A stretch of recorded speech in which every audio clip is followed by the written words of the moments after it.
రాష్ట్రంలో మేడిగడ్డ బ్యారేజ్ కుంగడంతో రాజకీయం వేడెక్కింది. ప్రాజెక్టు కట్టడంలో లోపం ఉందన్న దానిపై ప్రభుత్వం ఎన్డీఎస్ఏ రిపోర్టు కోరింది. ప్రాజెక్టు మరమ్మతులయ్యే వరకు కాపర్ డ్యాం నిర్మించి పంటలకు నీళ్లందించాలని అంటోంది ప్రతిపక్ష బీఆర్ఎస్.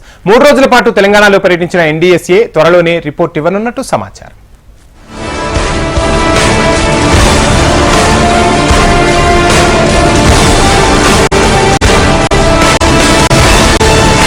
హైదరాబాద్ లోని జల సౌధలో నేషనల్ డ్యామ్ సేఫ్టీ అథారిటీ నిపుణుల కమిటీ నీటిపారుదల శాఖ ఉన్నతాధికారులతో అలాగే ఇంజనీర్లతో సమావేశమైంది. భేటీలో ప్రాజెక్టుకు సంబంధించిన ప్రాథమిక రిపోర్టుని అడిగి తెలుసుకున్నారు. మేడిగడ్డ బ్యారేజీని, అన్నారం బ్యారేజీని పరిశీలించారు. 4 నెలల్లో రిపోర్టు సమర్పించనుంది. అంతకన్నా ముందే ప్రాథమిక రిపోర్టు వీలైనంత తొందరలో ఇవ్వాలని ప్రభుత్వం కోరింది. దాని ఆధారంగా వెంటనే డ్యాం రిపేర్స్ తో పాటు బాధ్యులపై చర్యలు తీసుకుంటామని తెలిపారు మంత్రి ఉత్తమ్ కుమార్ రెడ్డి.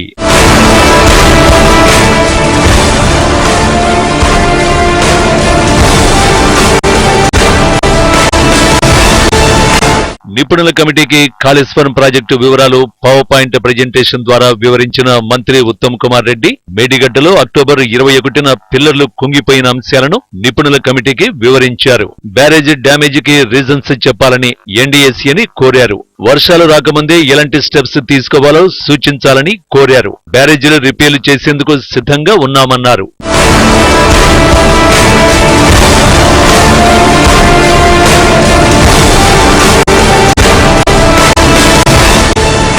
బ్యారేజీని రిపేర్ చేసి మళ్లీ అందుబాటులోకి వస్తే రాష్ట్రానికి మంచిదని తెలిపారు. ఎన్డీఎస్ఏ ప్రాథమిక రిపోర్టు రాగానే తప్పులుంటే నిర్మాణ సంస్థపై చర్యలు తీసుకుంటామని, ఎల్ఎన్టీ రాష్ట్రంలోనే అనేక వ్యాపారాలు చేస్తోందన్నారు మంత్రి ఉత్తమ్ కుమార్ రెడ్డి. జ్యుడిషియల్ ఎంక్వైరీపై త్వరలోనే ముందడుగు ఉంటుందన్నారు.